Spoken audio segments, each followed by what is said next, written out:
Russia has begun withdrawing some of its troops from Syria, Defense Minister Sergei Shoigu said on Monday.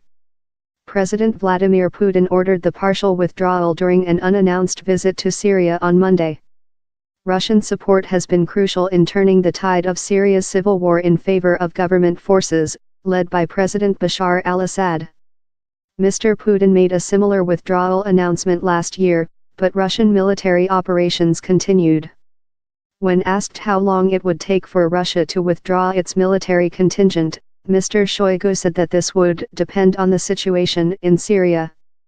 The Russian president was met by Mr. al-Assad at the Russian Hmyim air base near Latakia.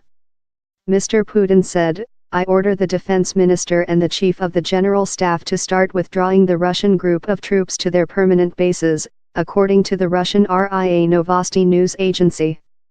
"I have taken a decision. A significant part of the Russian troop contingent located in Syria is returning home to Russia," he added. By Steve Rosenberg, Newsbay Moscow correspondent. Less than a week after announcing he will stand for re-election, Vladimir Putin flies to Syria and declares victory. Coincidence? Probably not.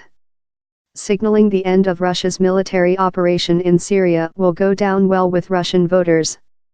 Electoral concerns apart, Moscow views its two-year campaign in Syria as a success, and not only in terms of fighting international terrorism.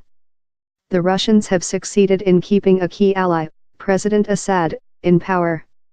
In the process, Russia has been guaranteed a long-term military presence in Syria, with its two bases Hmyim and Tartus. Moscow has also raised its profile across the Middle East. Then there's the global stage. The operation in Syria prevented Moscow's international isolation. Russia's annexation of Crimea in 2014 had sparked Western sanctions and earned the country, in the eyes of some Western governments, the label "pariah state."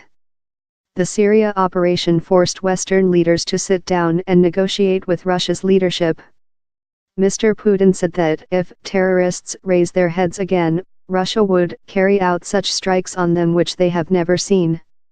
"We will never forget the victims and losses suffered in the fight against terror both here in Syria and also in Russia," he said.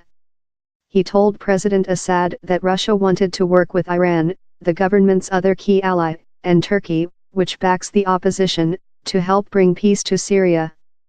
Last week, Mr. Putin announced the total rout of jihadist militants from so-called Islamic State, along the Euphrates River Valley in eastern Syria. Russia launched an air campaign in Syria in September 2015 with the aim of stabilizing Mr. Assad's government after a series of defeats. Officials in Moscow stressed that it would target only terrorists, but activists said its strikes mainly hit mainstream rebel fighters and civilians. The campaign has allowed pro-government forces to break the deadlock on several key battlefronts, most notably in Aleppo. The Syrian and Russian air forces carried out daily air strikes on the rebel held east of the city before it fell in December 2016, killing hundreds of people and destroying hospitals, schools, and markets, according to UN human rights investigators. Moscow has consistently denied that its air strikes have caused any civilian deaths. However, the Syrian Observatory for Human Rights reported on Sunday that Russian air strikes had killed 6,328 civilians, including 1,537 children. The UK-based monitoring group has documented the deaths of 346,612 people in total since the start of the uprising against Mr. Assad in 2011.